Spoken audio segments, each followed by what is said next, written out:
Most people are not blocked from financial abundance because they lack discipline, intelligence, or effort. They are blocked because they are starting from the wrong level of reality. They are trying to solve a vibrational problem with physical tools. They keep asking how to make money appear while ignoring the internal state that determines whether money can flow toward them at all. They wait for circumstances to improve before they allow themselves to feel stable, supported, or relaxed, without realizing that this waiting itself is the resistance that keeps circumstances unchanged. Money does not initiate movement. Emotion does. Physical results are not the cause of alignment. They are the echo of it. Before money ever appears in your bank account, it appears as an emotional reality within you. It appears as a sense of ease, or relief, or quiet confidence, or expectation without tension. When people talk about turning thoughts into things, they imagine a direct leap from thought to manifestation, but there is always an intermediary stage. Thought becomes emotion. Emotion stabilizes into vibration. Vibration organizes experience. If that middle step is skipped or resisted, nothing solidifies. When you first touch the frequency of abundance, it can feel unfamiliar. There may be a brief feeling of excitement or openness, followed almost immediately by doubt or correction. The mind rushes in with explanations, facts, and remembered limitations. People call this realism, but realism is often just practice resistance. The moment alignment appears, many people instinctively shut it down by rehearsing why it cannot last, why it is not practical, or why it does not apply to them. In doing so, they cancel the very state that would have allowed movement to occur. There are countless things in the world that are technically true. Some of them you want to live. Some of them you do not. Truth alone is not the deciding factor. Attention is. Whatever you repeatedly focus on gathers momentum. Whatever gathers momentum begins to feel familiar. Whatever feels familiar becomes normal. And whatever becomes normal shapes your lived experience. This is not about ignoring reality. It is about understanding that reality responds to focus, not justification. Most people begin each day already carrying the emotional posture of yesterday. Yesterday's concerns about money, yesterday's frustration, yesterday's conclusions. They do this unconsciously, assuming that continuity is required. It is not. You can begin a day without wobble, not permanently, not perfectly, simply without wobble for now. That single choice changes the tone of the day because it interrupts momentum. Momentum only continues when it is fed.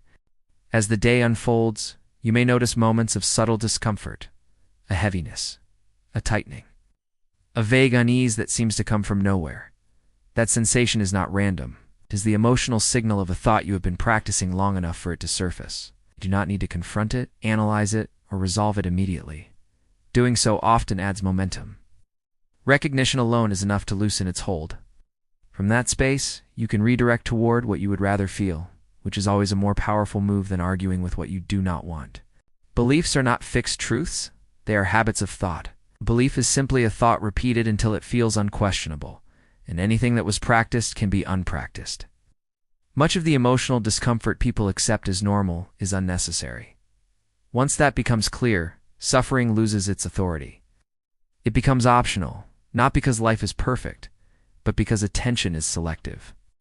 People often describe money in absolute terms. They say times are hard, money is scarce, the economy is bad, but the economy is not a single experience. It is millions of individual experiences occurring simultaneously. Some people are contracting, others are expanding. Both realities exist at the same time. There is no universal rule requiring you to participate in the more difficult version. The version you experience is determined by alignment, not consensus. When most people think about money, they focus on acquisition, how to get it, where it will come from, when it will arrive, who must cooperate, what stands in the way. This line of thinking feels heavy because money is not meant to be the focal point. Money is the final manifestation. This is the outcome, not the process. When you focus on the outcome without stabilizing the internal conditions that allow it, frustration is inevitable. What actually moves first is vibrational currency. Vibrational currency is the emotional equivalent of what money represents: freedom, ease, security, choice, relief. These are states you can access without permission, without timing, and without external change. Notice how easily you can move from confusion to clarity by shifting focus. Clarity does not require resources, it requires alignment. Money feels harder only because it is approached as conditional rather than vibrational. When you allow yourself to feel ease or relief or stability around the idea of abundance, even briefly, you create a wobble-free moment. That moment matters more than sustained effort without alignment. Emotion is the first manifestation. Money is the second. If the first is resisted, the second cannot appear. Words alone do not create results. Emotional congruence does. You do not need to maintain perfect alignment all day. You do not need to suppress negative thoughts. You only need to stabilize the emotional state long enough for momentum to shift. Once momentum shifts, opportunities appear naturally. Ideas surface, timing aligns, pathways become visible. Looking back, these opportunities often seem obvious, but they were always present. They were simply outside your previous frequency. This principle applies to every area of life: money, health, relationships, well-being.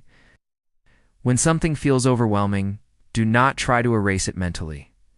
Enter through another door. Focus on what you can emotionally accomplish now.